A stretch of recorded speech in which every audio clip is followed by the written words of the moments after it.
Assalamualaikum warahmatullahi wabarakatuh. Bertemu lagi di channel Cerita Misterius.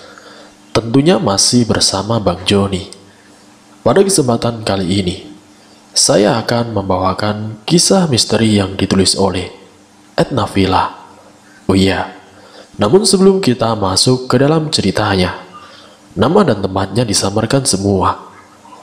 Dan pada kesempatan kali ini, saya akan membawakan kisah misteri yang berjudul Bersekutu dengan Setan.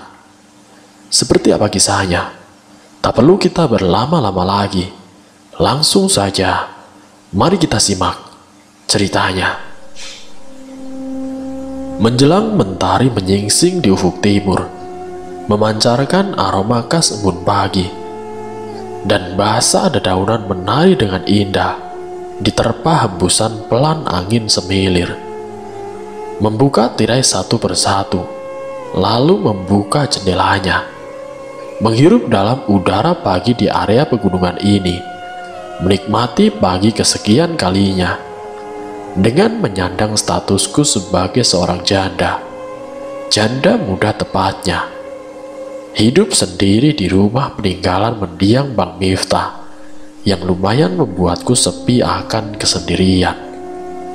Tanah gundukan makamnya masih terlihat basah. Aku menjalani masa indah yang membuatku terpukul saat menyadari bahwa aku sudah tidak lagi berteman di tempat tidur.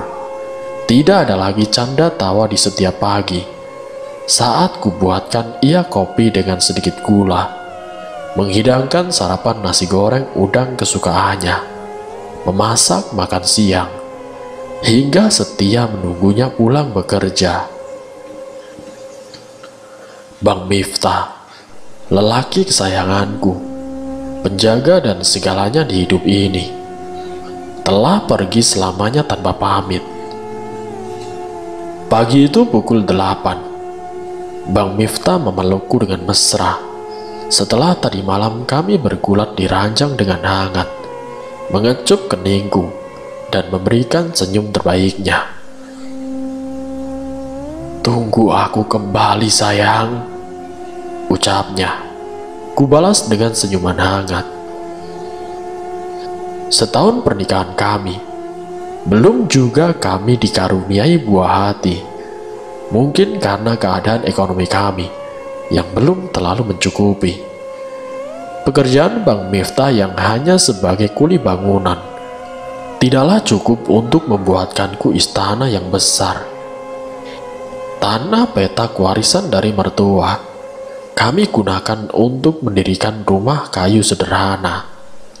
Hanya ada satu kamar tidur, dapur dan kamar mandi. Tapi aku mensyukuri semua ini. Membeli sayur ke warung sebelah rumah, meraciknya hingga menghidangkannya adalah kegiatanku sehari-hari. Tidak banyak uang mingguan yang diberikan Bang Miftah pada aku. "Sudah ngisi belum, Mbak?" celetuk Marni tetanggaku. "Belum, Mbak. Masih disuruh sabar," jawabku menjelaskan. Bagiku kehamilan bukanlah suatu kompetisi yang siapa cepat dia dapat. Kehamilan adalah urusan Tuhan. Hanya Dia yang tahu segalanya. "Masa sudah nikah setahun belum gul juga?" sambung Mbak Marni. Aku meneruskan memilah sayuran yang ingin dimasak. Aku hanya bisa tersenyum. Ingin rasanya tidak berbelanja di sini, tapi hanya warung ini yang paling lengkap dan juga terdekat dengan rumahku. Maklum motor kami hanya satu. Itu pun dipakai Bang Miftah untuk bekerja. Harus bisa kuhadapi kicauan kecil dari para tetangga yang terus menanyakan kabar kehamilanku. Mereka bahkan menyarankan diriku untuk makan ini itu agar rahimku bisa subur. Padahal Bang Miftah pun tidak pernah mengungkit tentang kehamilan. Tetanggaku sepertinya tidak kehabisan akal untuk merayu agar memakai cara yang mereka sarankan. Tidak hanya denganku, Bang Miftah pun tidak luput dari sasaran rayuan ibu-ibu agar mau mengkonsumsi ini itu. Terlebih kedua orang tua Bang Miftah sudah meninggal. Mungkin mereka berperan layaknya orang tua yang sedang memberitahu anak bayinya. Aku melanjutkan pekerjaan rumah, mencuci dan memotong sayuran, berharap siang ini Bang Miftah pulang untuk makan siang.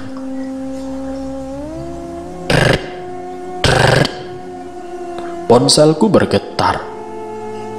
Assalamualaikum. Waalaikumsalam, Bang. Karena aku tahu yang menelpon adalah kontak dari Bang Miftah. Maaf, Mbak. Ini saya, Tekno.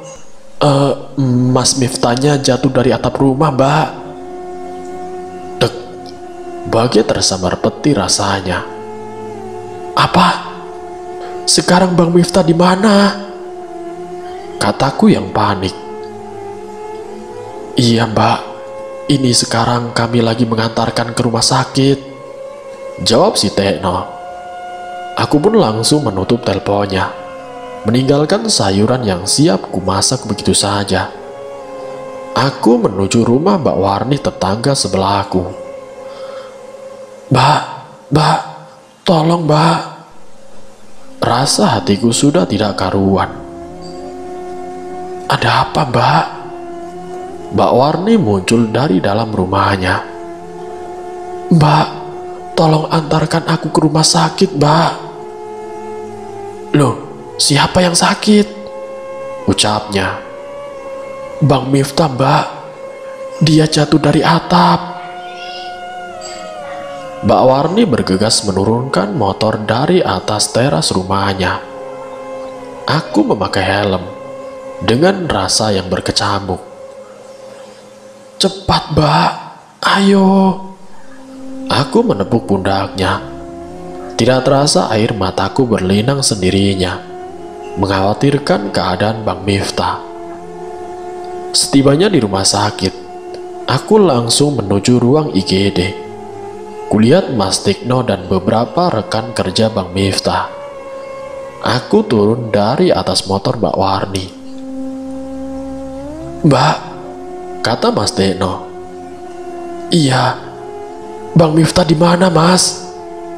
Tanyaku sambil menangis. Sepurone, Mbak. Mas Miftah. Kenapa dengan Bang Miftah, Mas? Semakin hancur rasanya hati ini. Mohon maaf, Mbak. Bang Miftah sudah meninggal, Mbak, kata Mas Tikno dengan pelan. Apa? Tidak mungkin. Pandanganku mendadak gelap. Aku limbung dan pingsan. Tak pernah kusadari, Bang Miftah meninggalkanku begitu cepat. Dia mengalami trauma di bagian kepala, hingga mengeluarkan darah segar akibat terjatuh dari atap rumah yang ia buat bersama rekan-rekannya. Aku masih ingat benar rasa bibir Bang Miftah saat mengecupku untuk yang terakhir kalinya. Kubuka kain jarik penutup tubuh jenazah Bang Miftah, meratapi dan menangis di sampingnya. Bau kapur barus membuat aroma parfum yang biasa dia pakai kini telah hilang. Keluarga besar pun tidak kalah dirunduk kedukaan.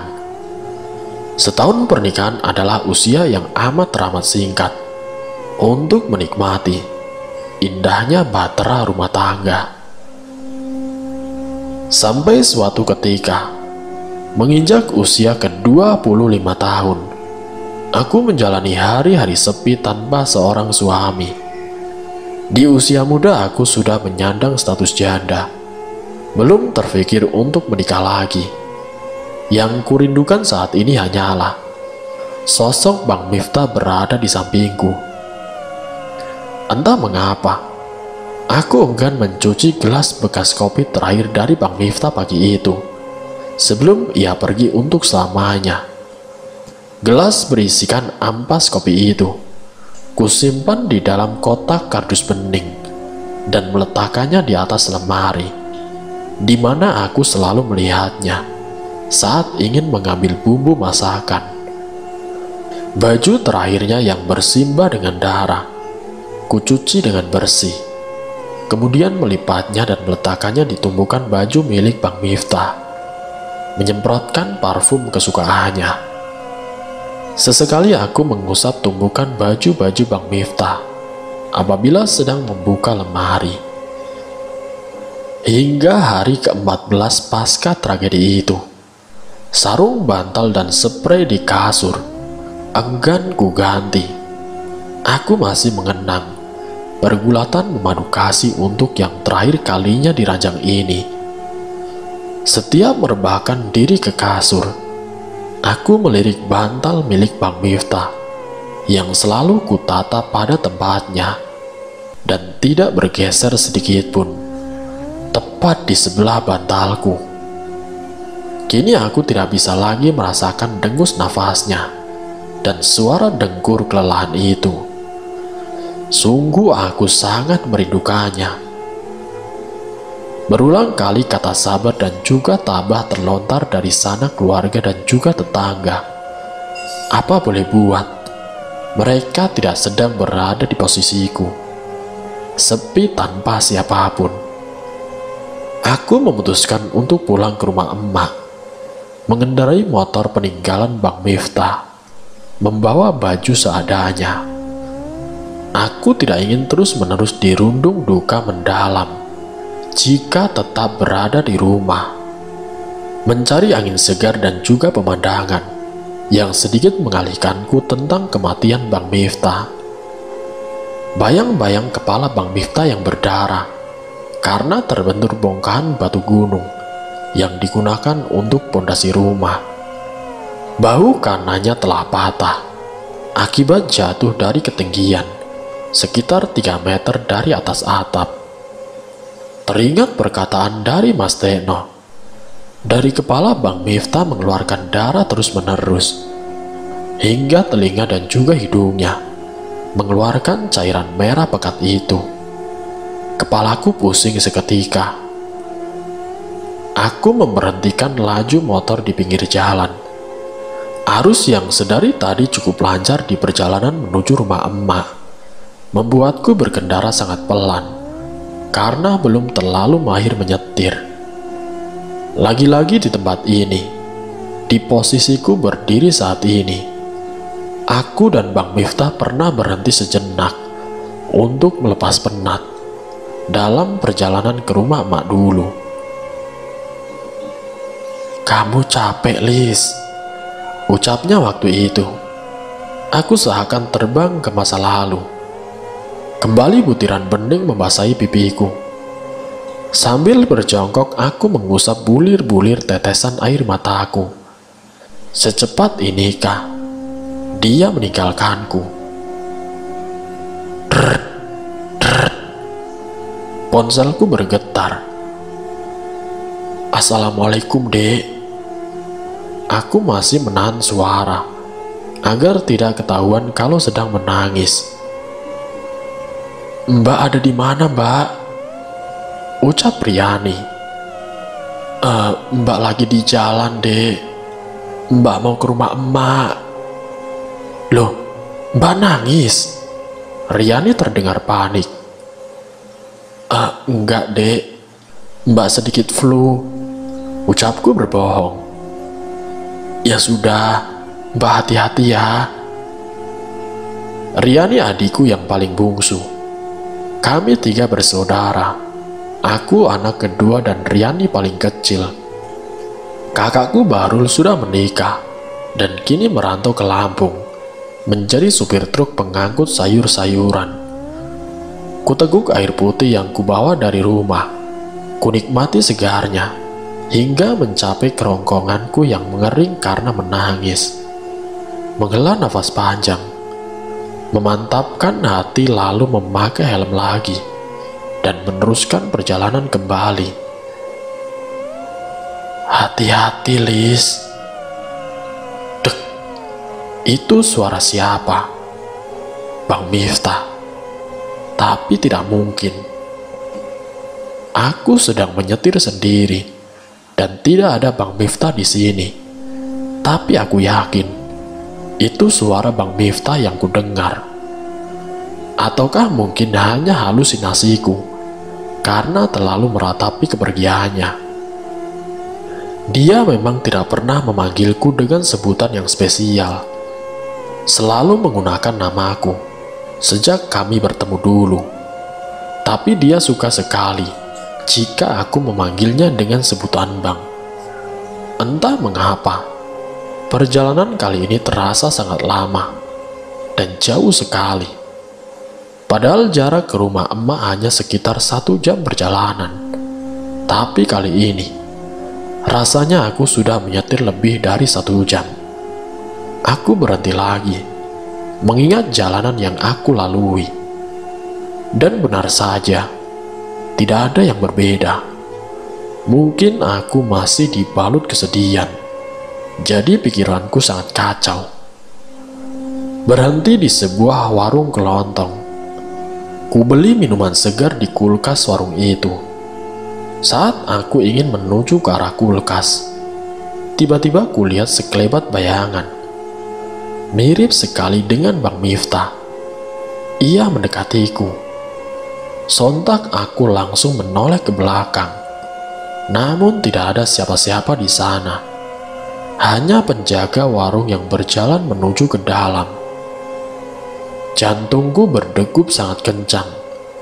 Kuberanikan mengambil botol minuman segar di dalam kulkas. "Ini berapa, Pak?" tanyaku pada pemilik warung. 5.500, Mbak, jawab bapak penjaga warung. Aku pun kemudian menyodorkan uang pecahan 2.000-an 3 lembar. "Loh, kok emasnya tidak diambilkan minum, Mbak?" ucap penjual itu lagi. "Hah?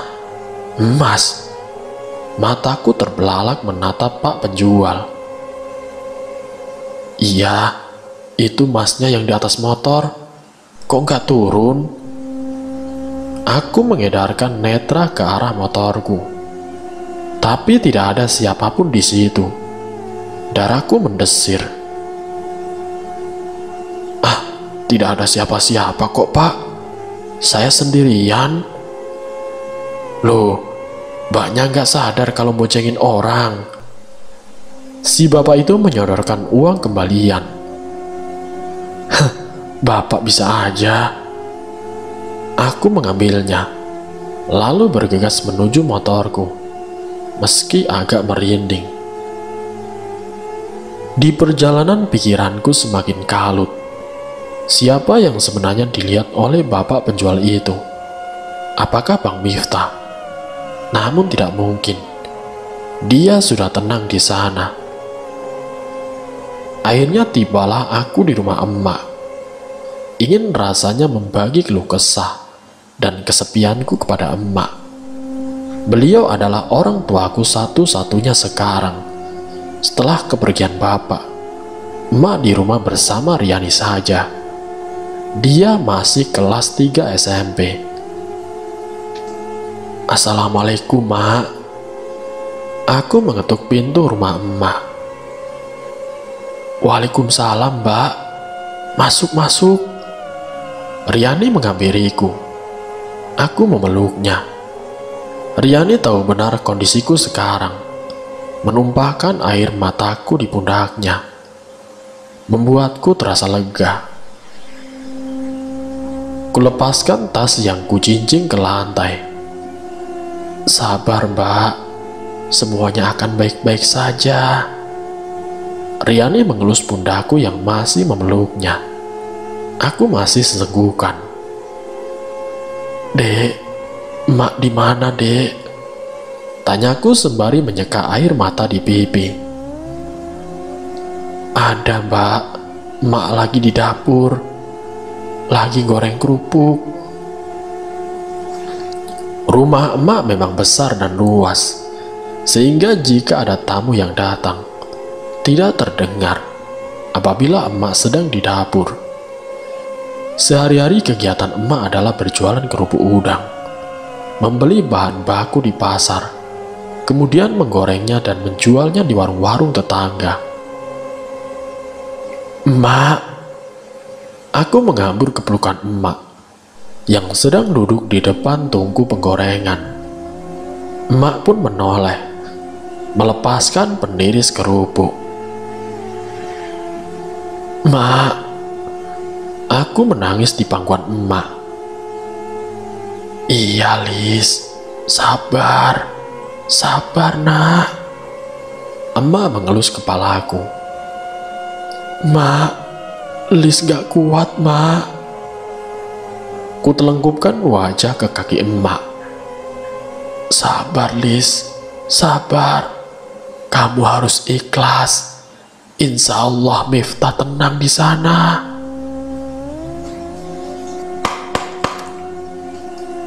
"Mak, ada tamu."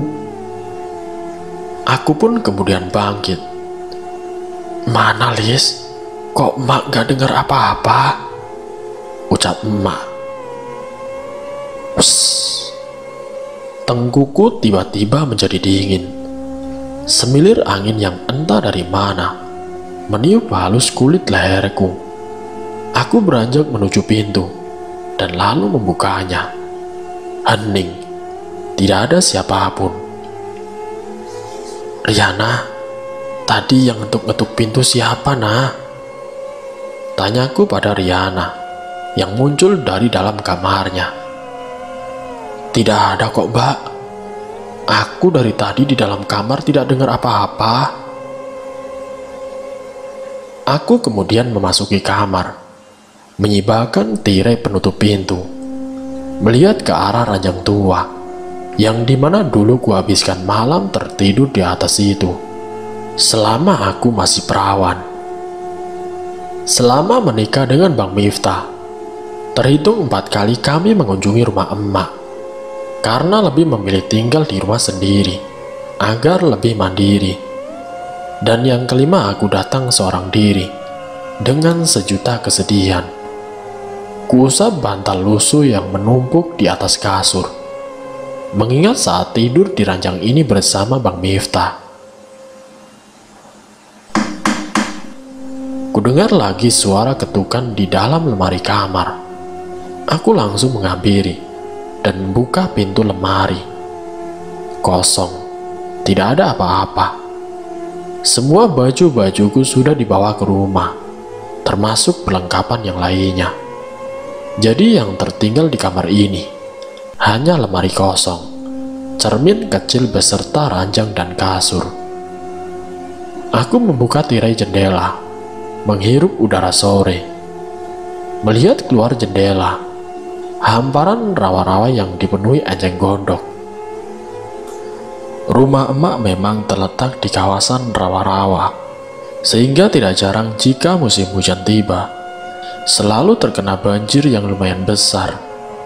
Kembali memoriku memutar kenangan tempo hari, di mana aku, Riana, dan Bang Miftah memancing di pinggiran rawa-rawa. Kami selalu menginap apabila berkunjung ke rumah emak, 2-3 hari lamanya. Di sela-sela kegiatan membantu emak membungkus dan mengantar kerupuk, Bang Miftah juga suka memancing. Bang Miftah adalah menantu kebanggaan emak. Cermin kecil yang kutempel di dinding kamar tiba-tiba terjatuh. Aku tersentak kaget. Mungkinkah itu adalah angin? Tapi mustahil menurutku. Aku menuju dapur untuk mengambil sapu dan lap untuk membersihkan serpihan cermin. "Mau ambil apa, Lis?" emak mengagetkanku. Tiba-tiba ia muncul dari belakangku. Wajahnya terlihat sedikit pucat. Mak, ini mak, cermin di kamar jatuh. Lis mau ambil sapu." "Di sana, Lis." Emak menengokkan kepalanya ke arah sapu berada. Aku pun menuju kamar. "Loh, Ngapain bawa sapu, Lis? Rumahnya kan sudah bersih. Emak datang dari arah pintu depan. Loh, emak kok dari luar? Iya, Lis. Emak habis mengantar kerupuk sama Riana ke warung Mbak Yani. Lah terus yang tadi di dapur siapa, Mak? Hah, Mbak ngada-ngada saja nih, ucap Riana sambil menaruh bakul untuk mengangkut kerupuk. Aku tidak habis pikir, ada apa sebenarnya yang terjadi. Dengan ketukan pintu, emak di dapur, cermin yang tiba-tiba jatuh. Setelah aku bersihkan serpihan cermin, aku merebahkan tubuh di kasur. Mungkin aku kelelahan, jadi banyak kejadian aneh yang datang, memejamkan mata dan membuat santai persendianku. Lis, mancing yuk. Aku terenyak dari tidurku. Aku duduk dan bangkit dari kasur. Bang Miftah. Ya, itu suara Bang Miftah. Ini mimpi atau nyata? Kuusap wajahku dan mengatur nafasku. Kembali kurebahkan tubuh di kasur, mencoba menenangkan diri dari segala bayang-bayang Bang Miftah. Lis, sudah maghrib. Bangun, sholat dulu, Lis. Emak mengetuk pintu kamarku, membangunkanku yang cukup lama tertidur. Iya, Mak, teriakku dari dalam kamar. Lis mandi dulu ya, Mak. Aku menenteng handuk dan perlengkapan mandi di plastik. Emak dan Riana terlihat sedang menata menu makan malam di lantai. Kini hawa dingin menusuk tulang. Sebenarnya aku sudah terbiasa mandi malam seperti ini, apalagi jika sedang di rumah emak. Namun kali ini aku merasakan udara yang teramat sangat dingin. Kamar mandi rumah emak memang menyatu dengan bangunan rumah, namun tidak memiliki atap. Tidak ada bak mandi beton, hanya ada beberapa ember dan bak mandi plastik saja. Kusiramkan air ke seluruh tubuhku, merasakan dingin sentuhannya, mengguyur dari atas kepala hingga kaki. Suara air yang berjatuhan ke bawah tepat di rawa-rawa, menepis suasana sepi, mengusapkan sabun dan sampo, menggosok gigi dan membilasnya. Sungguh terasa ringan badan ini, segar sekali. Setelah selesai mandi, aku menuju ke dalam rumah, melewati dapur emak yang luas dengan hiasan peralatan dapur yang ditempel di dindingnya. Rumah yang terbuat dari kayu memang cepat sekali menghitam, apalagi emak menggoreng kerupuk di dalam rumah. Namun tiba-tiba tercium aroma bunga melati, wangi sekali menusuk hidung. Kuedarkan netra menembus penjuru dapur, namun tidak kutemui bunga itu. Sangat wangi sekali, seperti parfum selir keraton. Kuhentikan langkahku. Tengkuku kembali dingin, seperti ada yang meniup dari belakang. Aku pun mempercepat langkahku, menemui emak dan Riana yang hampir selesai makan malam. Memang di sini tidak ada meja makan. Kami terbiasa duduk lesehan jika sedang makan. Terlihat ada tumis kangkung, tempe goreng sambal tomat, dan tentu saja kerupuk. Aku menciduk nasi dari panci agak banyak, mengingat seharian ini aku sibuk menangis dan membuatku kelaparan. Mbak makannya banyak sekali, kata Riana sambil menggigit tempe goreng. Iya dek, Mbak lapar sekali.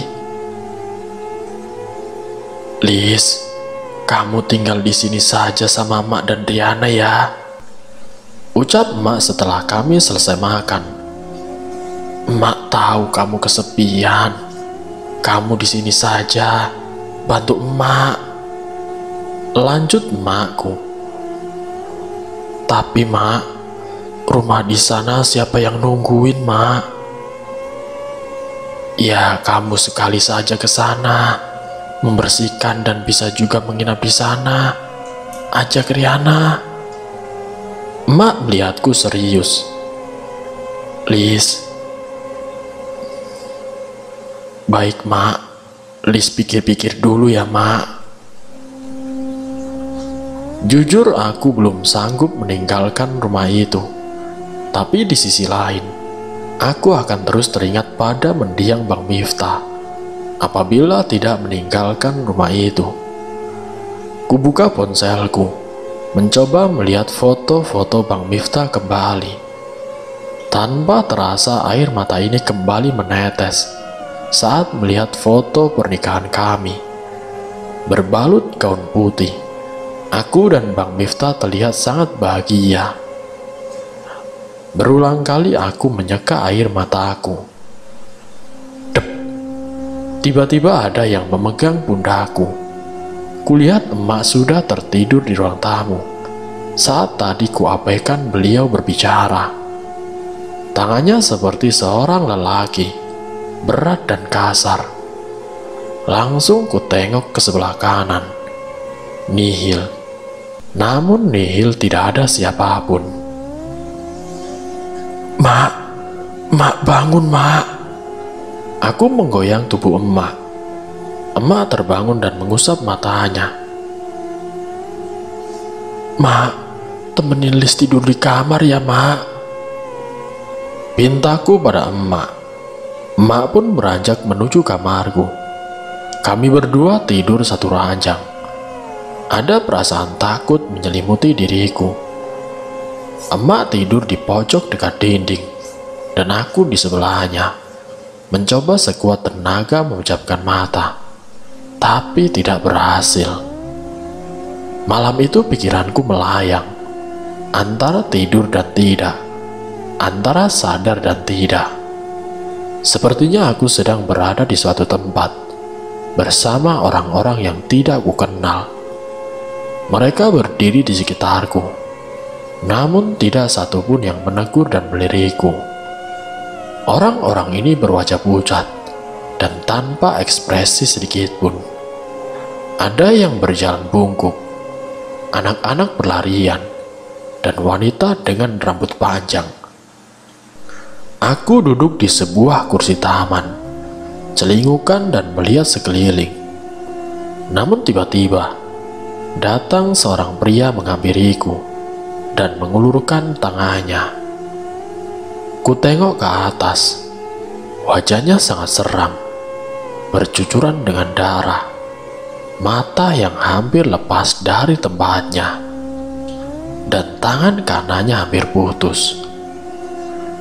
Dengan senyum yang menyeringai, menampakkan gigi yang sudah tidak utuh lagi.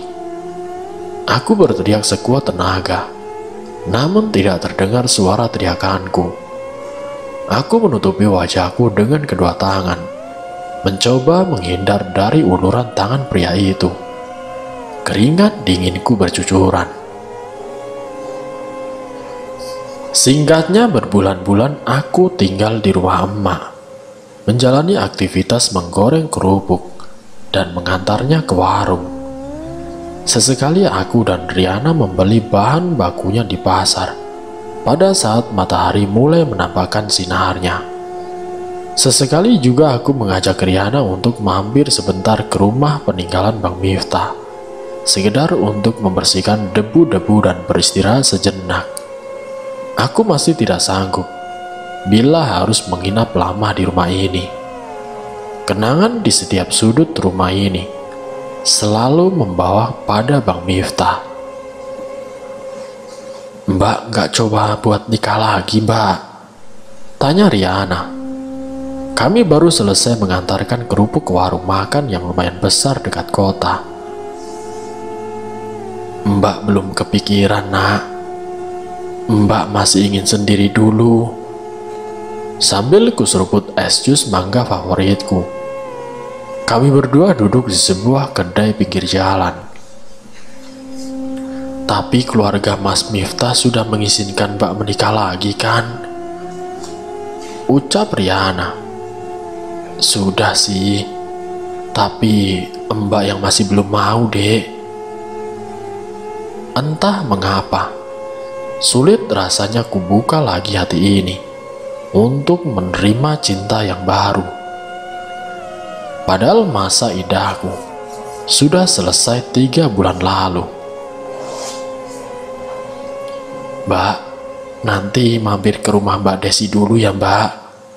Katanya dia kemarin mau pesan kerupuk emak buat acara di rumahnya. Kamu tahu alamatnya? Tahu Mbak. Kami mempercepat menyedot jus masing-masing dan menuju ke rumah Desi. Cuaca saat itu menandakan akan turun hujan. Langit mendadak gelap dan angin kencang menerpa. Riana duduk membonceng di belakangku. Aku melajukan motorku karena takut kehujanan di jalan. Setelah tiba di rumah Desi, Riana mengetuk pintunya. Rumah yang lumayan luas dengan pekarangan yang tertata dengan rapi. Assalamualaikum, Mbak Desi. Hujan turun dengan lebatnya. Untunglah kami sudah sampai di rumah Desi. Waalaikumsalam. Seorang lelaki keluar dari dalam rumah, berperawakan sangat tinggi, berkulit putih, memiliki bola mata yang tajam, memakai celana jin pendek sehingga nampak bulu di kakinya, dan mengenakan kaos berwarna biru muda. Aku menelan ludah. Mbak Desinya ada? Tanya Riana. Oh, ada. Sebentar ya, saya panggilkan dulu. Lelaki itu masuk menuju ke dalam rumahnya. Mungkin dia lupa mempersilahkan kami untuk duduk sebentar. Terpaan angin yang kencang membuat bajuku basah terkena air hujan. Aku dan Riana berusaha menepi ke sudut teras rumah Desi. Loh, kok gak masuk saja? Ayo masuk sini.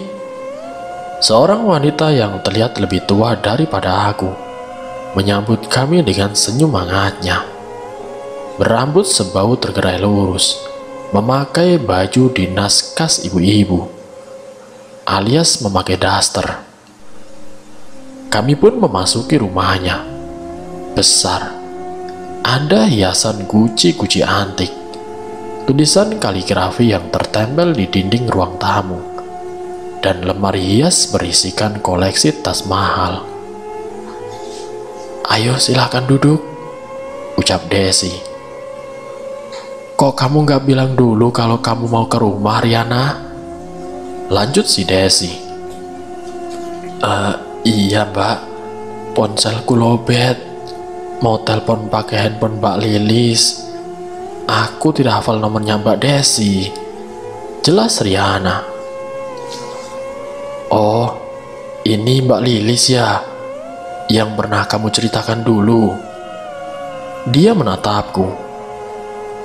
Iya Mbak, aku menyambutnya. Oh iya, jadi gimana Mbak soal kerupuk emak kemarin? Jadi? Tanya Riana. Jadi, aku jadi pesan. Acaranya sore lusa. Tapi kemungkinan Mas Aryo yang ambil ke rumah kamu ya. Soalnya aku sibuk mempersiapkan acara. Jelas si Desi. Mas Aryo? Tanya Riana. Iya, yang tadi itu suamiku. Namanya Mas Aryo. Selesai membahas masalah pesanan kerupuk, kami bermaksud ingin pamit pulang. Namun hujan tidak kunjung berhenti.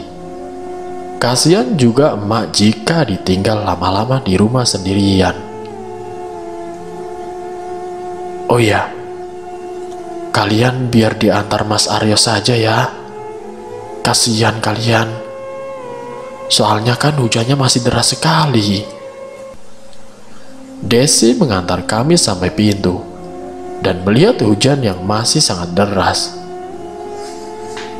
Apa tidak merepotkan, Mbak? Ucapku kemudian. Ah, biasa saja. Biar Mas Aryo tahu rumah kalian. Jadi nanti waktu ambil kerupuk tidak usah tanya-tanya lagi. Ucap si Desi. Terus motorku gimana, Mbak?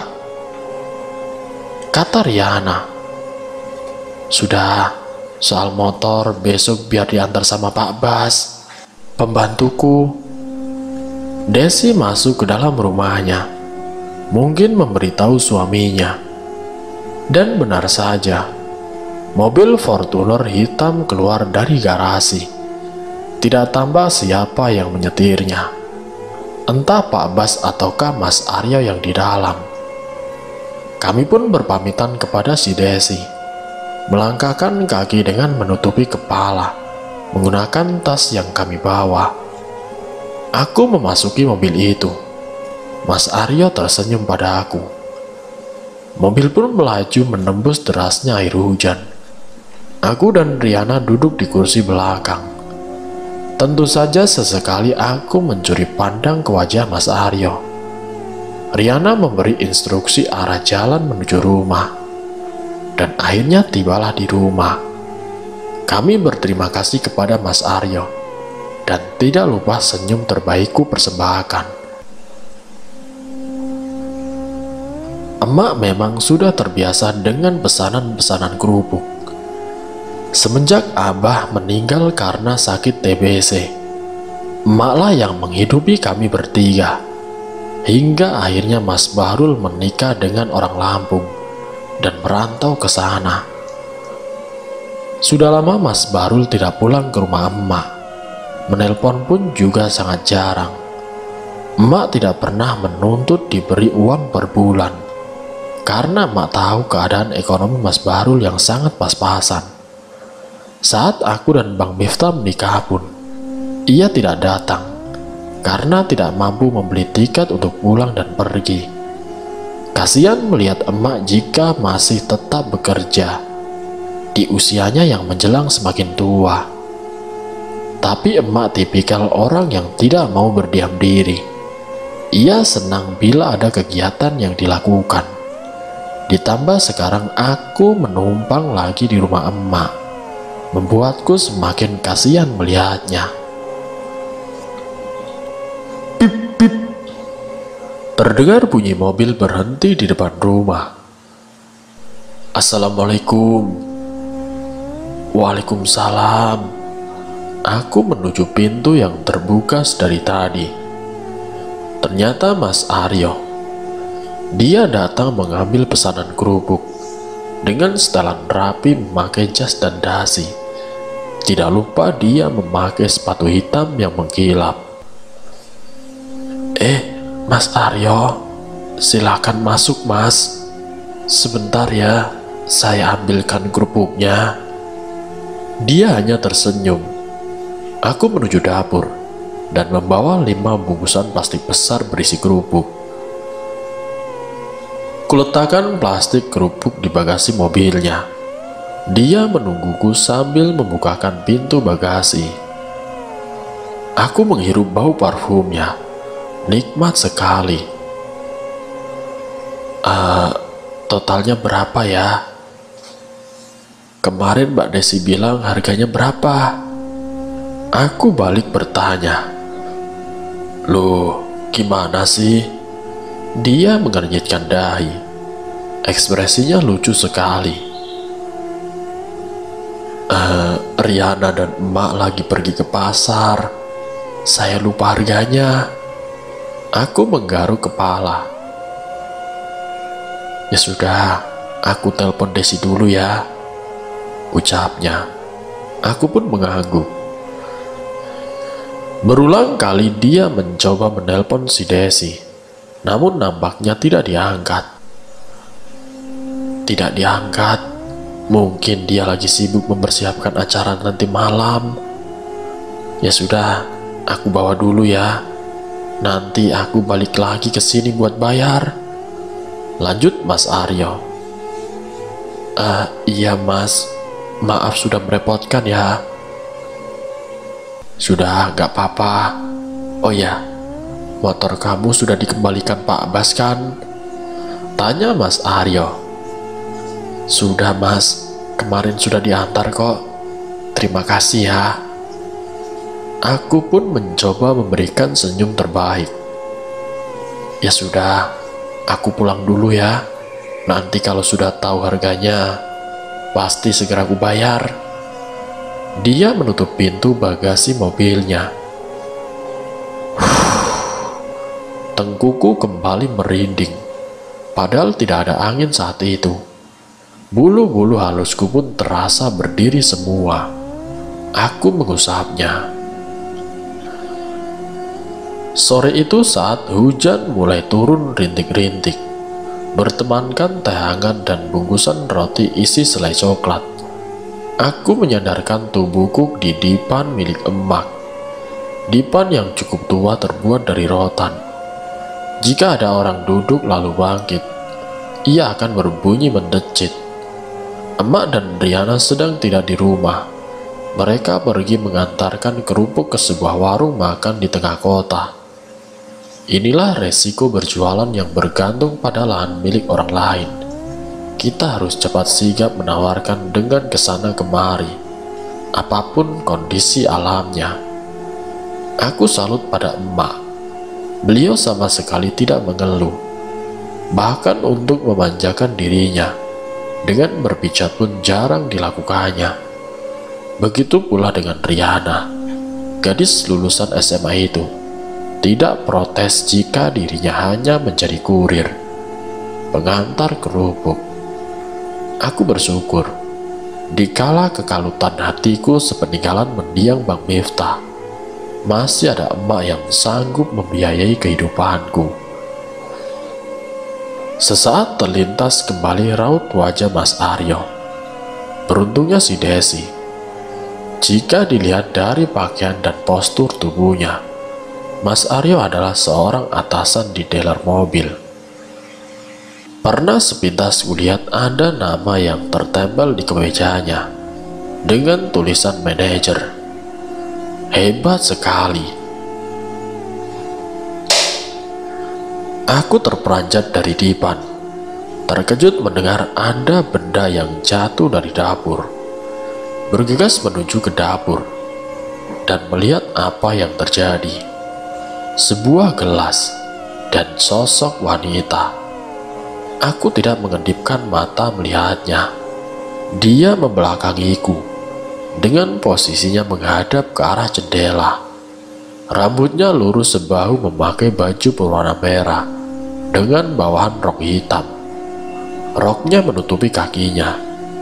Aku masih terpaku, mengedipkan mata dan kemudian mengusap-ngusap mataku. Siapa kamu? Psst. Lidahku sangat keluh dan dia menghilang begitu saja. Seketika pandanganku berubah menjadi hitam. Mbak Lilis. Kepalaku masih terasa pusing. Rupanya tadi aku pingsan. Mbak sudah sadar, kata Riana, mencoba menggoyangkan tubuhku. Riana, aku di mana? Ucapku sambil mencoba untuk bangun dan memegangi kepala. Mbak kok bisa pingsan sih? Sebenarnya ada apa, Mbak? Tanya Riana lagi. Mbak juga nggak tahu, Ri. Tiba-tiba pandangan Mbak menjadi gelap. Aku masih memegangi kepala. Mbak datang membawakan segelas teh hangat dan memberikan padaku. Aku pun mencoba mengingat kejadian tadi. Sejak kapan aku bisa melihat makhluk halus? Mak, Lilis mau tanya boleh? Kini aku sudah berada di atas kasurku. Ada apa, nak? Jawab emak. Apa di keluarga kita ada yang bisa melihat makhluk halus? Emak terdiam. Ada, nak, jawab emak. Emak bisa melihat mereka, tapi tidak sering, lanjut emakku. Aku terdiam. Benar saja, mungkin aku mewarisi sifat emak. Keesokan harinya, saat aku sedang menyapu halaman rumah, ada mobil hitam yang berhenti menuju ke arahku. Aku hafal benar, itu adalah mobil Mas Aryo. Mungkin ia ingin membayar kerupuk tempo hari. Dan benar saja, dia keluar dari mobil dengan gaya khasnya. Assalamualaikum. Waalaikumsalam. Mas Aryo, silakan duduk, Mas. Aku menjatuhkan sapu lidi yang tadi kupegang dan duduk di teras bersama Mas Aryo. Mas Aryo mau minum? Aku menawarkan. Tidak usah. Aku kesini hanya mau membayar uang kerupuk kemarin. Ternyata jumlahnya 135.000. Mas Aryo pun menyodorkan uang pecahan 50 ribuan 3 lembar. Sebentar ya, Mas, aku ambil kembaliannya dulu.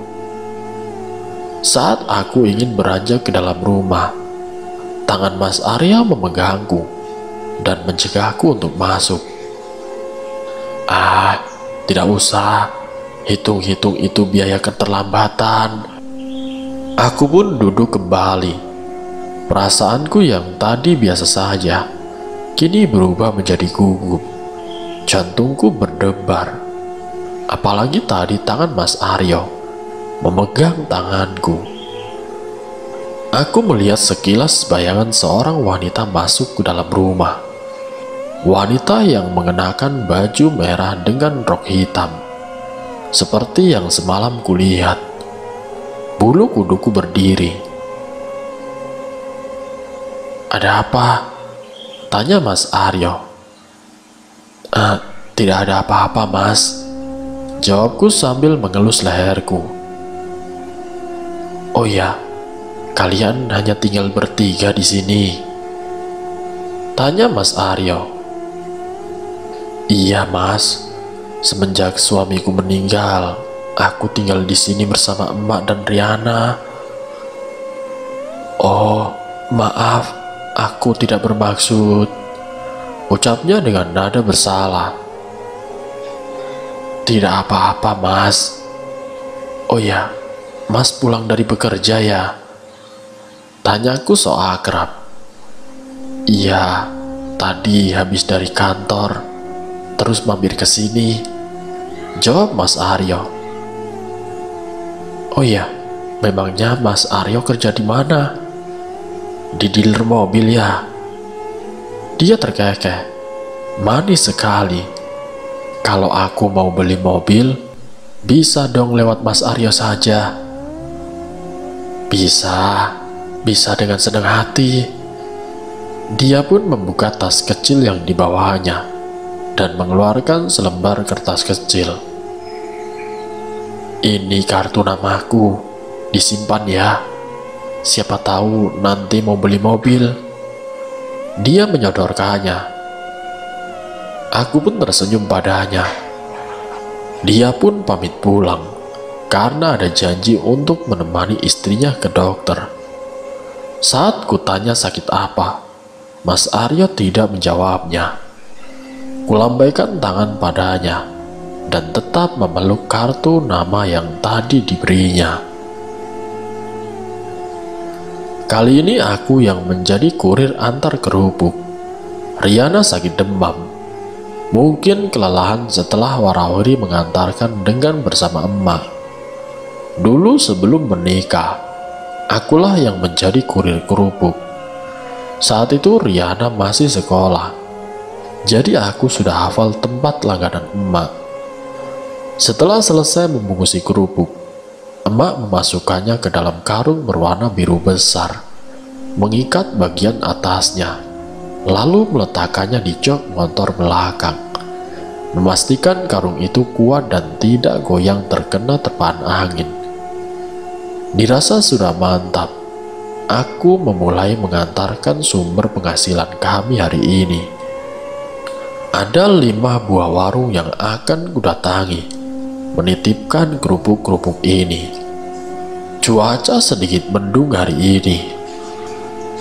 Tibalah aku di warung pertama. Si penjaga nampak sudah akrab dengan kedatanganku.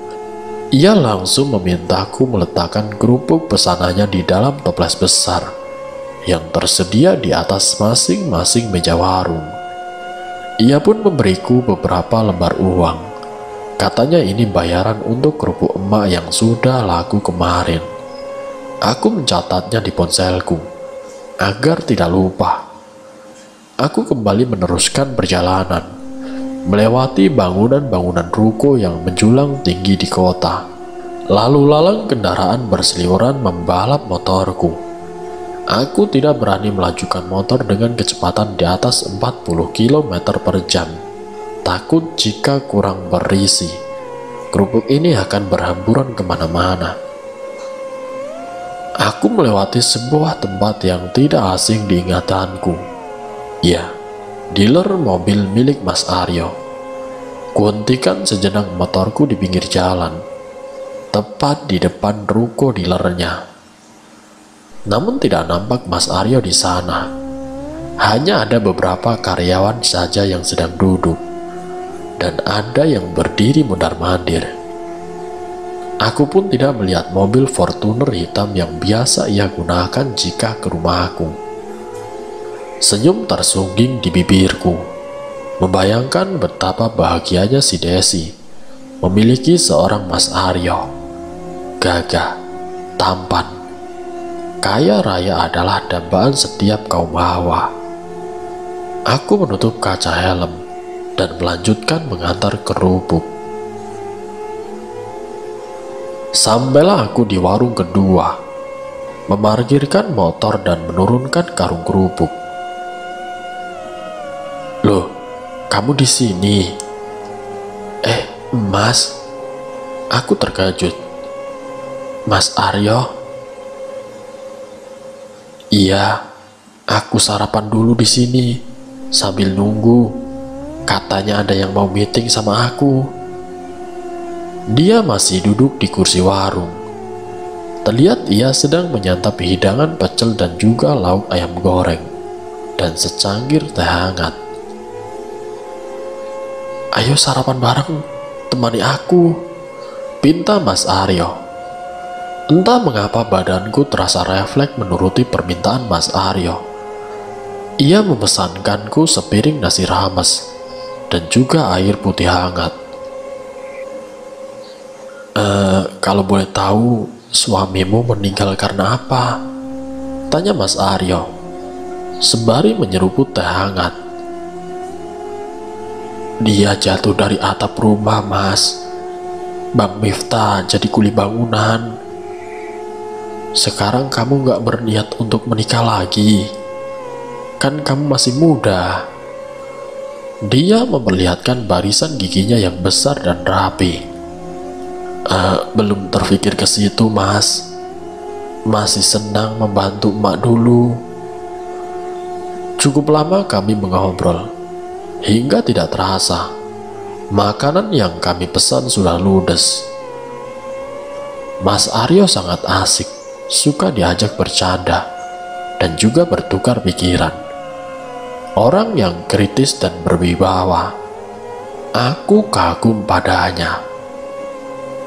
SMS masuk dari ponselku. Aku jemput kamu ya. Ya. Itu adalah pesan dari Mas Aryo. Entah dari mana asal mulanya, hubungan kami semakin intens. Aku menyadari bahwa posisi ini sangat berdosa karena menjalin suatu hubungan dengan Mas Aryo yang masih berstatus sebagai suami Desi. Mas Aryo berkata bahwa Desi sudah lama sakit kista di bagian rahimnya, sehingga sulit untuk mendapatkan anak. Setiap pulang bekerja, Mas Aryo mampir ke rumah emak, membawakan martabak, pisang keju atau cemilan lainnya.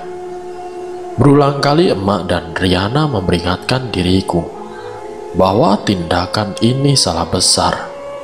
Tapi mungkin di sisi lain, aku merasakan ada sebuah getaran cinta yang tumbuh kembali semenjak ditinggal Bang Miftah. Tidak jarang aku dan Mas Aryo pergi makan malam berdua di sebuah kafe. Mas Aryo termasuk orang yang sibuk, jadi tidak sulit baginya untuk berbohong pada Desi. "Kenapa Desi tidak dioperasi saja, Mas?" tanyaku pada Mas Aryo. Sudah 2 kali, tapi entah kenapa penyakitnya tidak kunjung sembuh.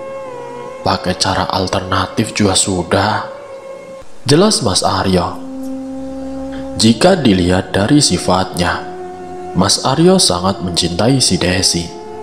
Apapun kondisi Desi, dia masih setia mendampinginya berobat ke rumah sakit. Aku sedikit cemburu. Berbulan-bulan menjalin hubungan gelap bersama Mas Aryo membuatku tidak tahan dengan status seperti ini. Aku ingin meminta penjelasan tentang hubungan ini. "Mas, malam ini jemput aku ya." Aku mengirimkan pesan padanya.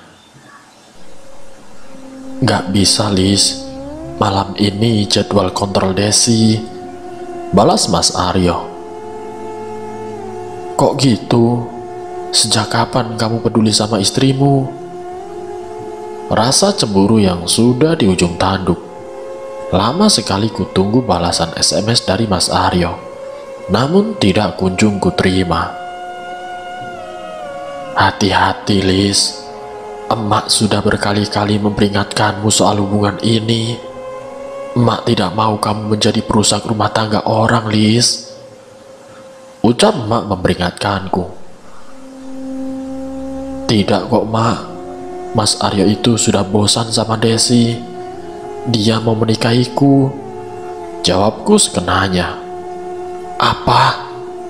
Jangan main-main kamu, Lis. Emak tidak mau kamu bertindak kelewatan." "Lihat saja, Mak. Aku akan membuat Mas Aryo menceraikan si Desi." Aku meninggalkan emak yang duduk bersamaku di depan ruang tamu. "Mas, kamu di mana, Mas? Aku kangen." Kukirim SMS pada Mas Aryo. "Sabar ya, Lis. Besok aku akan jemput kamu.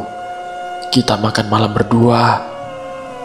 Senyum sumringah terpancar di bibirku. Akhirnya aku akan bertemu sang pujaan hati.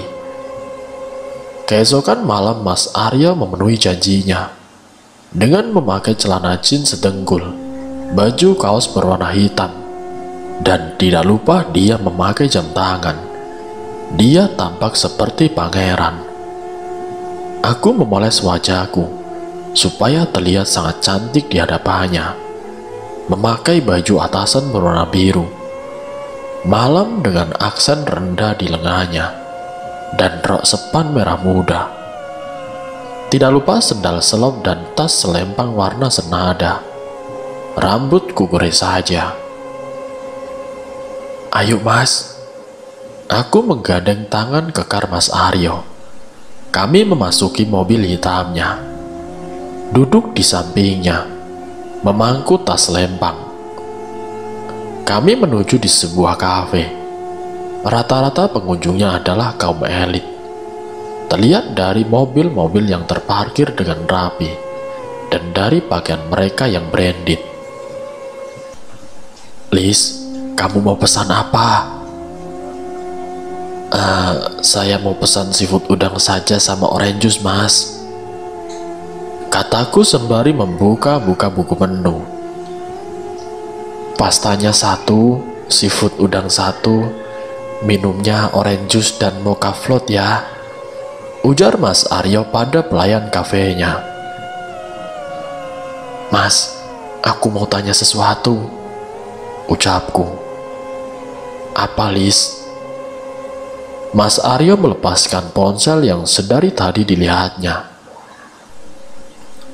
"Mas, aku ingin kejelasan dalam hubungan kita, Mas." "Maksudnya?" Dia mengernyitkan dahinya. "Iya, aku ingin hubungan yang jelas. Selama ini kita sudah menghabiskan banyak waktu berdua, dan kurasa aku mencintaimu, Mas." "Hah? Yang benar saja kamu, Lis." Dia seolah tidak percaya. "Benar, Mas. Aku mencintaimu. Aku ingin menjadi istrimu, Mas." "Apa? Istriku? Lalu bagaimana dengan Desi, Lis?" "Ya, kau tinggal menceraikannya saja kan, Mas. Lalu menikah denganku. Gampang kan?" "Gampang? Semudah itu menurutmu?" Hah. Dia semakin membuatku kesal. "Mas, aku serius, Mas," aku membentak. "Ya, aku juga serius, Lis. Tapi bagaimana dengan Desi? Dia tidak bisa hidup tanpaku. Aku satu-satunya penyemangat hidupnya," jelas Mas Aryo. "Ya, kan lama-kelamaan nanti juga dia bisa bangkit sendiri, Mas. Mau sampai kapan kamu terus bersamanya? Lagian dia tidak bisa memberimu seorang anak." Aku sungguh kesal padanya. "Apa kamu menjamin akan memberiku anak? Hamil pun kamu tidak pernah." "Mas, aku tidak mau kau permainkan seperti ini. Aku juga punya hati, Mas." Lagi-lagi aku membentaknya. "Siapa yang mempermainkan kamu, Lis? Aku sayang padamu, tapi tidak untuk memilikimu, Lis," ungkap Mas Aryo. Darahku semakin naik mendengar ucapan-ucapan yang keluar dari mulut Mas Aryo. "Lihat saja, aku akan membuatmu menikahiku." Niatku untuk mendapatkan Mas Aryo sudah bulat. Dia berhasil membuatku nyaman di sampingnya dengan sosoknya yang begitu menawan. Kenapa Desi tidak cepat mati saja, agar aku bisa segera dinikahi oleh Mas Aryo? Sudah tahu dia itu hanya parasit di hidup Mas Aryo, masih saja mencari belas kasihan. Setauku Desi adalah wanita yang taat agama. Selain waktu mengantarkan Riana tempo hari, aku juga sempat bertemu dengannya di suatu pusat perbelanjaan. Dandanannya sungguh lusuh, sama sekali tidak menggambarkan bahwa dia itu istri seorang manajer. Berbeda jauh denganku, apalagi semenjak tinggal di rumah emak. Penghasilan kerupuk meningkat drastis, dan aku selalu mendapatkan upah yang lumayan dari hasil menjadi kurir kerupuk emak. Upah itu aku gunakan untuk membeli kebutuhan make up, pakaian modis, dan juga tas bagus. Itu sebagai penunjang agar Mas Aryo tidak terlihat malu saat berjalan denganku. Dia pernah bercerita kepada aku tentang penampilan Desi yang serba tertutup jika sedang jalan berdua dengannya. "Sayang, malam ini kita jalan yuk." Aku mengirim pesan singkat pada sang pujaan hati. Lama sekali menunggu balasannya. Tiba-tiba ponselku berdering. Ada nama Mas Aryo memanggil. Dengan gembira ku angkat telepon darinya. "Assalamualaikum, Mas." "Waalaikumsalam, Lis." "Ada apa, Mas?" Begini Lis, malam ini aku tidak bisa menjemputmu. Desi sedang kritis di rumah sakit, Lis. Jelas Mas Aryo. Tinggalkan saja dia, Mas, ucapku dengan kesal. Ya nggak bisa gitu dong, Lis. Sudah ya, aku masih sibuk. Dia menutup teleponnya. Dadaku bergemuruh. Sejak kapan dia mulai perhatian pada Desi? Biarkan saja dia mati. Waktu berlalu, aku semakin diacuhkan oleh Mas Aryo. Dia membuatku semakin ingin memilikinya secepat mungkin. Berapa, Pak? 13.000, Mbak. Aku menyodorkan uang pecahan 5 ribuan 3 lembar kepada si penjual es kelapa sore itu. Duduk sendirian di pinggir jalan raya, menikmati segarnya es kelapa dengan campuran sirup merah itu. Membuka ponsel dan membaca ulang isi pesan yang pernah kukirim pada Mas Aryo. Kata-kata romantisnya membuatku luluh dan senyum-senyum sendiri. Melihat beberapa foto kami berdua, mesra sekali. Teringat saat aku ingin mencium bibirnya. Dia mengelak. Dia bilang belum saatnya. Kami hanya sebatas pegangan tangan saja, tidak lebih dari itu. Di seberang kursi kedai ini, aku tidak sengaja mendengar pembicaraan mereka. Dua orang wanita yang perkiraan usianya tidak jauh berbeda denganku. Dengan berpura-pura melihat ponsel, sedikit demi sedikit aku menguping pembicaraan mereka. Kedua wanita itu sedang membicarakan tentang temannya yang terkena santet oleh mantan kekasihnya hingga ia jatuh sakit dan tidak kunjung sembuh. Entah setan mana yang merasuki. Tiba-tiba aku ingin mencoba hal itu, melakukannya pada Mas Aryo dan Desi. Aku semakin mantap dan bersemangat. Segera aku habiskan es degan di hadapanku dan beranjak pergi meninggalkan kedua wanita itu. Di jalanan aku semakin penasaran, ingin mencoba jasa santet untuk mendapatkan Mas Aryo. Aku mencari informasi tentang dukun yang bisa mengirimkan santet dan guna-guna pada seorang. Di sela waktu mengantar kerupuk, aku bertanya pada penjaga warung maupun orang-orang terdekat, berdalih ingin mengobati sakit. Aku menanyakan keberadaan sang dukun santet itu. Cukup lama sekali, hingga aku mendapatkan informasi tentang keberadaan Ki Handi, seorang paranormal. Selama itu juga, aku dan Mas Aryo masih saling berhubungan dengan baik. Kini sudah kudapatkan alamat lengkap rumah Ki Handi. Aku tidak tahu di mana alamat itu berada. Nampaknya di suatu tempat yang lumayan jauh. Tidak ada nomor ponsel yang bisa dihubungi. Hanya bermodalkan tulisan di secari kertas itu. Aku memberanikan diri berangkat menuju desa itu. Pamit pada emak. Ingin mengunjungi saudara jauh Bang Miftah. Tentu saja aku berbohong. Mengendarai motor sendiri, membawa tas lempang berisikan jas hujan. Di perjalanan aku masih sering melihat sosok wanita berbaju merah dengan rok hitam itu selalu membuntutiku. Aku sudah terbiasa dengan sosoknya. Dia menampakkan diri sekilas dan masih tetap dengan posisi membelakangiku. Bertanya alamat kepada orang-orang sekitar, memberhentikan motorku, memberanikan diri menanyakan rumah Ki Handi. Dan di sebuah rumah kayu beratapkan seng kayu yang sudah berkarat, semacam pondok di tengah sawah. Di halamannya terdapat jaring persegi sebagai kandang itik miliknya. Sepertinya rumah itu tidak dialiri dengan listrik, karena tidak ada kabel yang melintasi atas rumahnya. Aku diantarkan oleh seorang ibu parubaya yang tahu rumahnya Ki Handi. Ibu itu mengantarkanku sampai di pinggir sawah saja dan menunjukkan rumahnya. Jalan yang licin khas tanah persawahan sedikit mengganggu keseimbanganku saat berjalan. Dengan hati-hati, aku menuju rumah Ki Handi yang terletak sekitar 100 meter dari bibir sawah.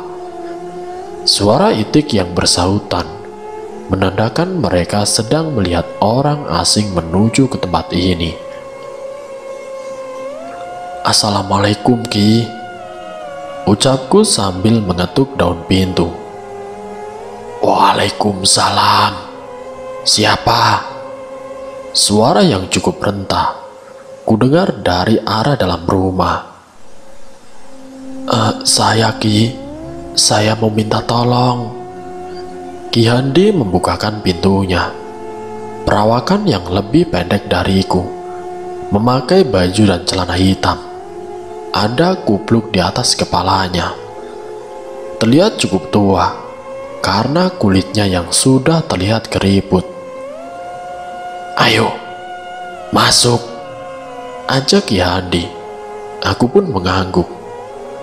Kami berdua duduk di dalam rumahnya. Tidak ada alas apapun, hanya sebatang kayu. Dan kulihat banyak sekali cawan-cawan kecil berisikan bunga warna-warni. Bau dupa yang tertancap di sebuah wadah berisikan beras kuning. Ada pula berbagai macam bentuk tulang. Entah tulang apa. Belum lagi dinding gubuk ini banyak tengkorak kepala hewan bergantungan. Bulu kuduku berdiri seketika. "Ada perlu apa kau datang ke sini?" Ki Handi membuka percakapan. Ki, saya mau minta tolong sama Aki. Saya mau mendapatkan hati seseorang, Ki," jelasku kemudian. Ki Handi mengangguk sambil mengelus jenggotnya yang mulai memutih. "Ya, saya paham. Mau pakai metode apa kau?" kata Ki Handi. "Adanya apa saja, Ki." "Ya terserah kamu. Mau yang mana? Semua ada di sini," jelas Ki Handi. "Santet bisa, Ki." "Kamu kesini bawa adik atau kakakmu itu?" Ki Handi bertanya. Aku pun celingukan. Tidak, saya tidak bawa siapa-siapa, Ki. Saya hanya sendiri," jawabku agak gugup. "Oh, berarti dia tidak suka karena kamu kemari. Dia bilang kepada saya." Aku semakin heran. Mungkinkah sosok wanita yang berbaju merah itu? Ki Handi mengambil sebuah buhul alias boneka yang berbentuk seperti manusia, berwarna coklat seperti terbuat dari lilitan serat kayu. Mulutnya komat-kamit seperti membaca beberapa mantra. Matanya terpejam. Sesekali ia tiupkan hembusan nafas ke boneka itu. Agak merinding melihat aktivitas Ki Handi yang duduk di hadapanku. Hati kecilku sebenarnya ragu melakukan hal ini. Tapi di sisi lain, aku ingin mendapatkan Mas Aryo tanpa hambatan apapun. Bulu kuduk yang sedari tadi berdiri. Aku bisa merasakan sosok wanita berbaju merah itu ada di dekatku, tapi tidak bisa melihatnya. "Siapa nama wanita yang kamu maksud?" ucap Ki Handi sambil memejamkan matanya. Desi, Ki," jawabku dengan gugup. Aku terus memerhatikan gerak-gerik Ki Handi yang memegangi boneka itu. Ia celupkan boneka itu ke dalam cawan berisi air dan mahkota bunga berwarna merah dan beberapa melati. "Sudah," ucap Ki Handi. "Sudah apanya, Ki?" Aku masih terpaku. "Ya sudah, ini kamu bawa pulang. Tapi sebentar, Ki Handi masuk ke dalam kamarnya, meninggalkanku sendiri di ruang yang mistis ini. Ini, bawa ini juga. Ki Handi menyodorkan secari kertas berisi tulisan yang perlu kuucapkan. Ini bacaan apa, Ki? Tanyaku kebingungan. Ini mantranya. Baca mantra ini sambil membayangkan wajah wanita itu. Kamu juga bisa menusuk tubuh boneka itu dengan ini. Ki Handi menyerahkan sebuah jarum besar berwarna silver. Lakukan hal ini apabila malam tanggal 14 saat bulan purnama tepat tengah malam. Dan jangan pernah kamu urungkan niatmu, karena kamu sudah memasuki kontrak. Jelas Ki Handi lagi. Kontrak? Kontrak apa, Ki? Tanyaku penasaran. Ya, kontrakmu dengan boneka ini. Aku mengembuskan nafas. Sejauh ini aku melangkah demi mendapatkan Mas Aryo. Tapi masa bodoh, aku sudah terlanjur. Ingat, wanita yang kamu bawa, dia tidak suka kamu melakukan ini. Jadi kalau kamu ingin dia menjauh, lakukanlah ini. Dan perlu aku ingatkan, Desi yang kamu maksud ini, dia termasuk ahli agama. Tidak mudah untuk menembus dirinya. Jadi kamu harus berhati-hati. Pesan Ki Handi. Tanganku semakin gemetar. Oh Tuhan. Aku kemudian menyerahkan amplop putih berisi uang. Ki Handi memang tidak mematok tarif atas jasanya. Pulang dengan membawa boneka mistis ini membuatku tidak tenang di perjalanan. Aku merasa banyak sekali yang membuntuti. Terkadang mereka memperlihatkan wujudnya. Ada beberapa yang buruk rupanya, dan bahkan bagian tubuhnya sudah tidak lengkap lagi. Sesekali aku memberhentikan motorku hanya untuk mengusap-ngusap mataku. Mungkin hanya halusinasi saja, tapi tidak menurutku. Mereka benar-benar mengikutiku. Aku memberanikan diri dan menahan teriakan sekuat tenaga. Bau anyir darah sepanjang jalan tercium. Aku di antara sadar atau tidak. Sepertinya motor yang kukendarai melayang sendiri. Perutku agak mual setelah melihat berbagai macam bentuk rupa makhluk halus yang tidak karuan. Tidak pernah aku bayangkan sebelumnya melihat makhluk sebanyak ini. Menyisir jalanan hingga tiba di rumah.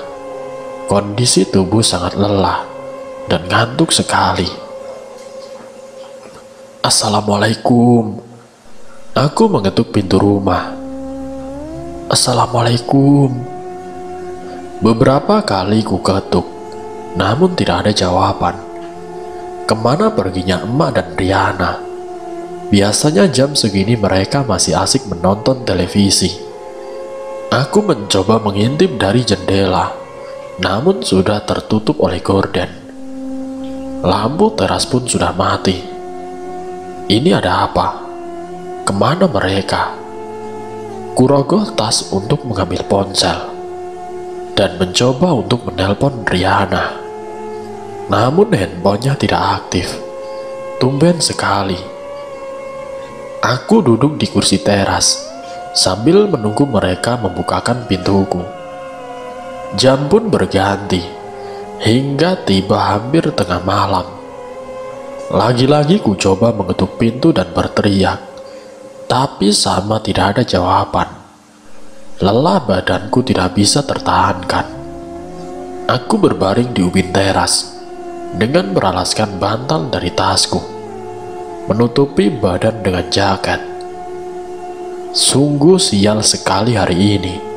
Sudah melihat makhluk halus yang buruk rupanya. Rumah tidak ada orangnya. Semilir angin malam yang menerpa wajahku seakan mengelus mesra pipi dan membuatku terlelap tidur.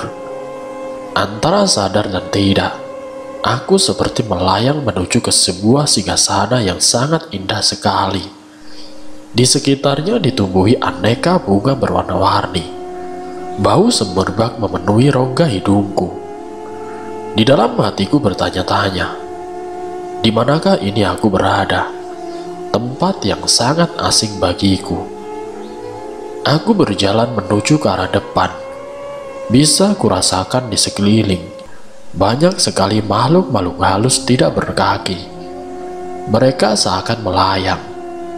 Dan saat melihat kaki, aku pun melayang. Aneh. Aku berteriak, namun tidak ada suara yang keluar dari mulutku. Berkali-kali ku tampar wajahku, kalau ini hanya mimpi. Namun aku masih merasakan sakit. Berarti ini bukan mimpi. Seakan ada yang mengarahkan langkahku. Aku sampai di sebuah kursi besar. Di atasnya terdapat mahkota berwarna emas. Sepertinya kursi yang empuk. Melihat ada alas busa di atas tempat duduknya. Besar sekali, hingga melebihi kepalaku. Bunga-bunga terpasang di sudut kursi emas itu. Tidak ada siapa-siapa. Aku berusaha memalingkan tubuhku, namun tidak bisa. Dalam sekejap, ada sesosok wanita bergaun hijau. Dia memakai konde, mengenakan selendang berwarna hijau muda, dengan hiasan bunga melati di atas kepalanya. Berwajah sangat cantik, dan gaunnya menutupi kakinya. Siapakah wanita itu? Aku masih tidak bisa mengeluarkan kata-kata. Lidah dan mulutku terasa terkunci sangat kuat. Hai manusia, kamu akan menjadi hambaku, ucap wanita itu. Hamba? Apa maksudnya? Tiba-tiba pandanganku menjadi gelap. Tubuhku terjatuh. Aku tidak sadarkan diri. Mbak, bangun mbak. Aku merasa ada yang menggoyang-goyangkan tubuhku. Membuka mata perlahan, melihat sekeliling. Rupanya aku sudah berada di kamar. Riana, ini ada apa Riana? Mbak tadi kenapa? Suaraku sangat parau. Badan sungguh lelah sekali. Mbak dari tadi malam pingsan mbak, kata Riana. Pingsan? Aku memegang kepalaku. Pusing rasanya. Iya mbak, sudah 2 hari mbak tidak pulang. Tadi malam emak menemukan mbak sudah tertidur di teras, jelas Riana. 2 hari? Perasaan baru tadi malam aku sampai rumah, lalu aku tertidur. Aku malas membahas ini. Aku yakin ini ada hubungannya dengan kunjunganku pada Ki Handi dan juga boneka itu. Riana kemudian membantuku duduk di atas kasur dan memberikan teh hangat. Riana, emak di mana Riana? Tanyaku kemudian. Emak sedang ke rumah Pak Ramli mbak. Takut kalau mbak ada apa-apa. Jadi emak meminta bantuan Pak Ramli, jawab Riana. Pak Ramli sendiri adalah tetangga emakku dan sudah dianggap seperti saudara sendiri. Suara orang-orang ramai berdatangan masuk ke rumah. Emak dalam kondisi menangis, langsung menuju ke dalam kamarku. Ya Allah, Gusti, alhamdulillah kamu sudah sadar, Lis. Emak memelukku. Kerumunan para lelaki yang datang membuat sumpek kamarku. Di antara mereka ada Pak Ramli. Atas permintaan emak, mereka semua pulang ke rumahnya masing-masing. meninggalkanku emak dan juga Riana. Emak mengambilkan makan siang dan lalu menyuapiku. Akhir-akhir ini kamu bertingkah aneh, Lis. Sebenarnya ada apa, Lis? Tanya emak sambil menyuapiku. Emak, Lilis boleh tanya sesuatu? Iya nak, katakanlah. Mak, siapa sosok wanita berbaju merah yang memakai rok hitam itu, Mak? Mak terdiam, menghentikan gerakannya memegang sendok, dan lalu menghela nafas. Dia adalah nenek emak, Lis. Nenek emak yang paling tua. Dia meninggal karena terkena guna-guna yang ia tunjukkan kepada selingkuhan suaminya. Jawab emak menjelaskan. Aku terkejut. Pantas saja dia tidak suka saat aku berkunjung ke rumah Ki Handi kemarin. Emak bilang Bude meninggal karena sakit. Tanyaku penasaran. Iya nak, beliau memang sakit. Sakit yang tidak kunjung sembuh karena ilmu guna-gunanya menjadi senjata makan tuan. Dia sudah tidak bisa memberikan tumbal lagi kepada setan yang menjeratnya. Seketika jantungku berdebar, darahku berdesir, dan keringat dinginku bercucuran. Inikah yang dimaksud kontrak oleh Ki Handi? Apakah ini yang dimaksud kontrak oleh Ki Handi? Malam bulan purnama telah tiba. Sore tadi aku sudah membeli sesajen untuk ritual malam ini. Aku sungguh mantap untuk mendapatkan hati Mas Aryo dan membuat Desi semakin cepat menghadap Tuhan. Aku tidak tidur malam itu karena takut akan terlewat jam 12.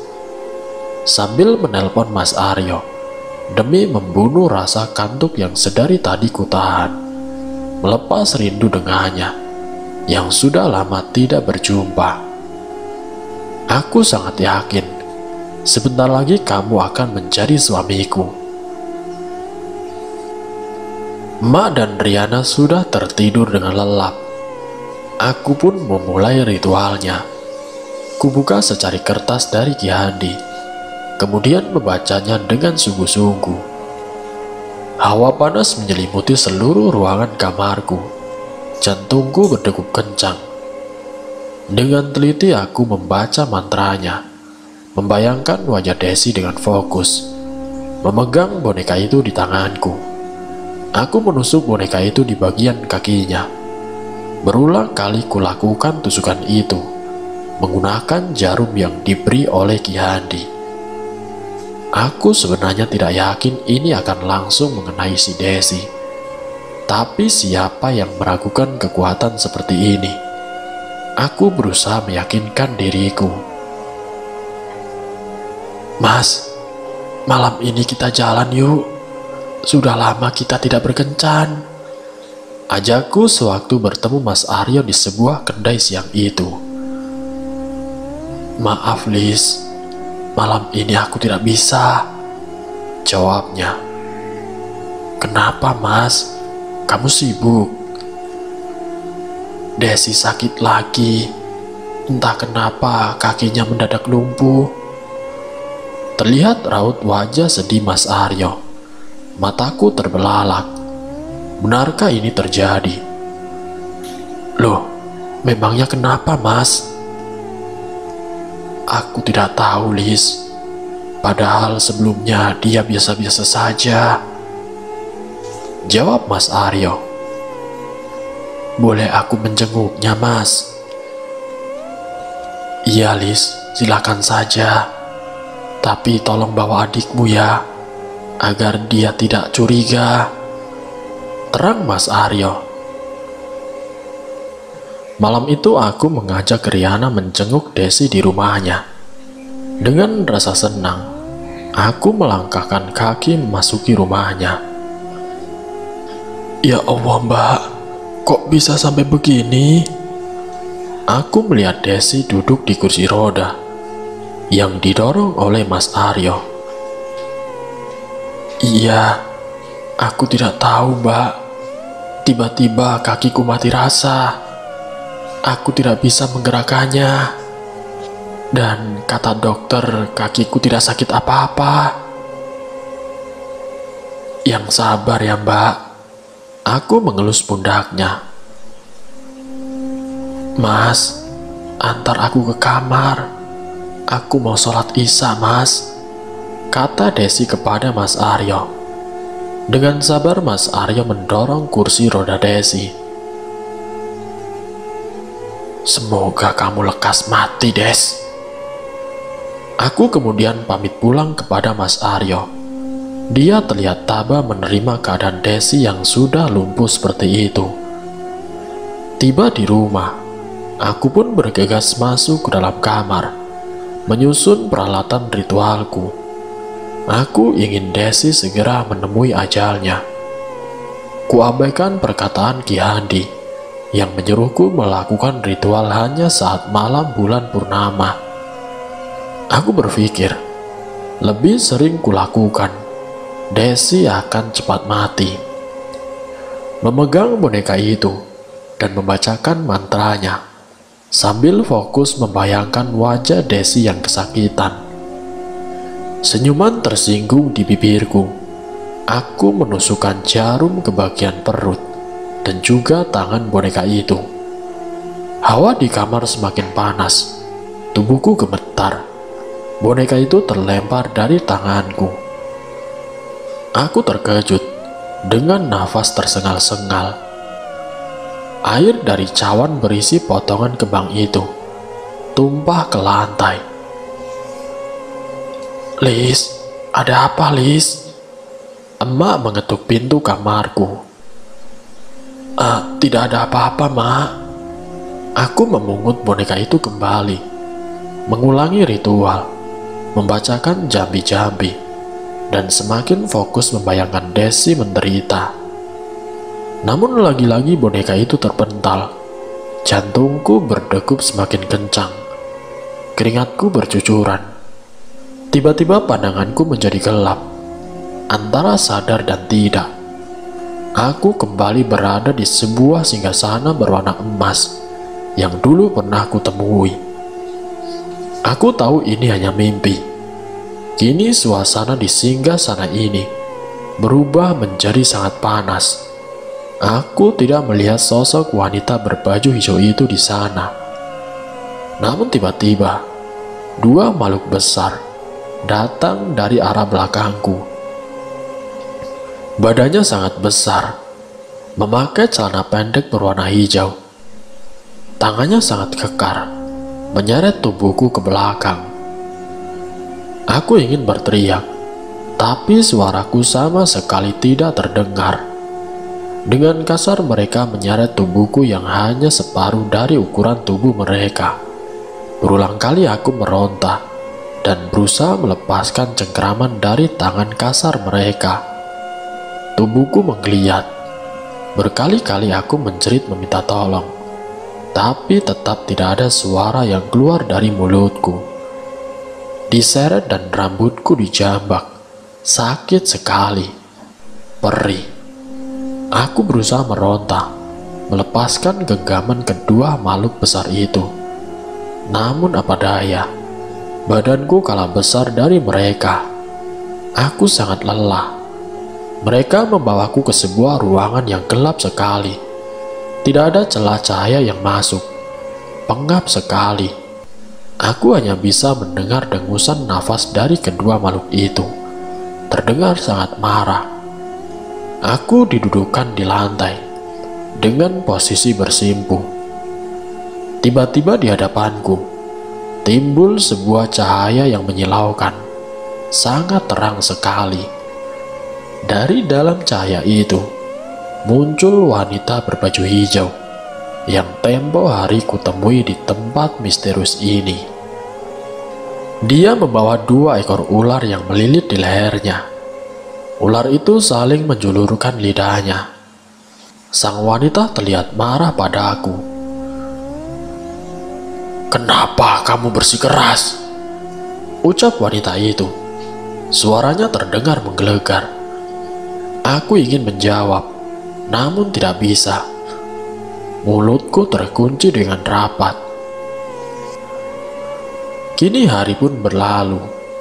Tak sabar rasanya ingin cepat-cepat menelpon Mas Aryo. Aku mau tahu, apakah Desi sudah mati, ataukah masih merintih kesakitan. Mas Aryo sangat bodoh.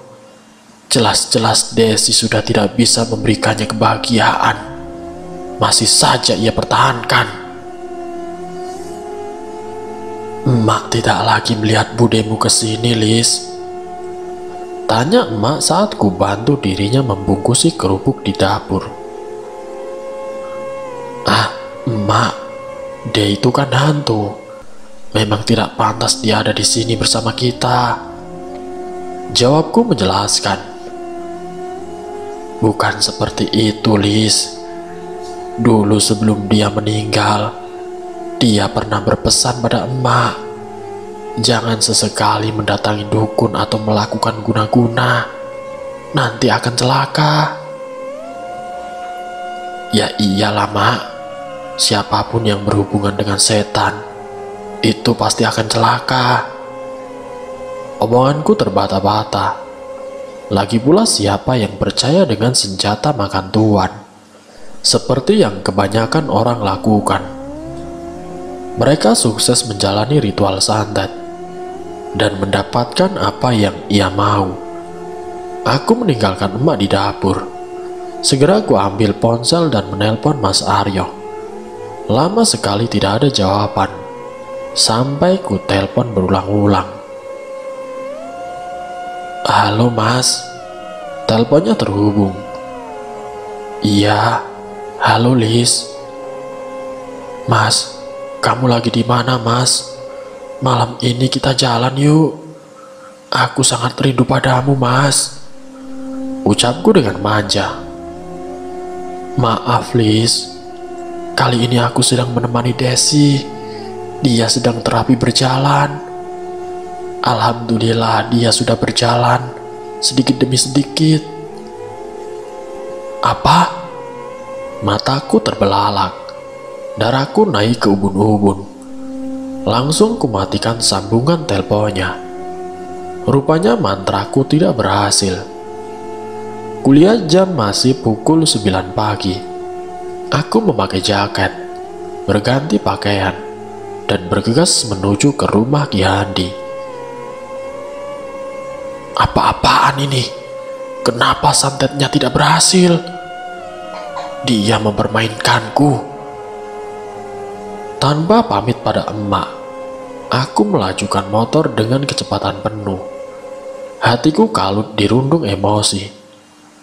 Perjalanan memakan waktu sekitar 1 jam untuk sampai di rumah Ki Handi. Setibanya di rumahnya, aku langsung menggedor pintunya tanpa mengucapkan salam. Amarahku sudah memuncak. Dia membukakan pintu. "Ada apa?" jawabnya dengan suara parau. "Aku ingin meminta pertanggungjawaban, Ki." "Pertanggungjawaban apa? Mari duduk dulu." Ki Handi mempersilakanku masuk dan duduk. "Saya sudah melakukan ritualnya 2 kali, Ki. Tapi kenapa Desi malah bisa berjalan lagi?" ujarku menggebu. "Sudah kubilang, Desi adalah orang yang taat agama. Tidak mudah untukmu bisa mengirimkan guna-guna padanya," jelas Ki Handi. "Hah, omong kosong. Semua harus bisa ditembus." Aku marah padanya, bagai orang yang kesurupan. Kuhamburkan cawan-cawan milik Ki Handi dan jatuh berserakan. Kubanting hiasan kepala hewan yang menempel di gubuknya. "Apa-apaan kamu?" "Lihat, Ki. Lihat. Aku akan membuat Desi mati." Ambisi kini menyelimuti diriku. panas menyelimuti badanku. Kau akan membuat mereka marah. Persetan dengan semua itu, Ki. Aku kemudian pergi dari rumah Ki Andi dengan emosi yang masih memuncak. Tibalah aku di rumah. Aku langsung memasuki kamar, menggelar peralatan sajen untuk ritual kembali. Aku berusaha fokus dan tenang dalam membacakan mantra. Kali ini aku menusuk di semua bagian boneka itu. Aku berharap Desi semakin merintih kesakitan, dan aku ingin Desi cepat mati. Namun lagi-lagi boneka itu terpental. Aku bagai orang kesetanan. Kuambil dan mengulangi lagi bacaan mantra itu. Tapi tetap saja, boneka itu kembali terpental. Aku mengamuk, berteriak-teriak seperti bukan aku yang ada di dalam tubuh ini. Kemudian emak menggedor pintu kamarku, sambil berteriak juga. Pandanganku berubah gelap. Aku tersungkur ke lantai. Kembali aku berada di singgasana itu. Kini tempat itu porak-poranda, seperti ada yang menghancurkannya. Kursi emasnya terjungkal. Bunga-bunga di sekelilingnya seperti habis terbakar. Terdengar auman menggelegar, seperti auman harimau yang sedang marah. Benar saja, tiba-tiba singgasana yang kupijak telah runtuh. Aku masuk ke dalamnya. Gelap sekali. Aku mencoba membuka mata, namun tidak bisa. Berteriak pun tidak ada suara yang terdengar. Aku mendengar seperti ada yang membacakan ayat-ayat. Namun di mana? Siapa? Aku tidak bisa melihat apapun. Lis, bangun Lis. Seperti suara emak sedang menangis. Tapi di mana? Aku tidak bisa melihatnya. Lis, sadar Lis, bangun. Emak, apakah itu emak? Aku mencoba membuka mataku, tapi masih gelap. Mencoba membuka mulutku, namun tetap saja terkunci dengan rapat. Yang bisa ku dengar hanyalah suara eranganku. Kaki dan tanganku tidak bisa ku gerakkan.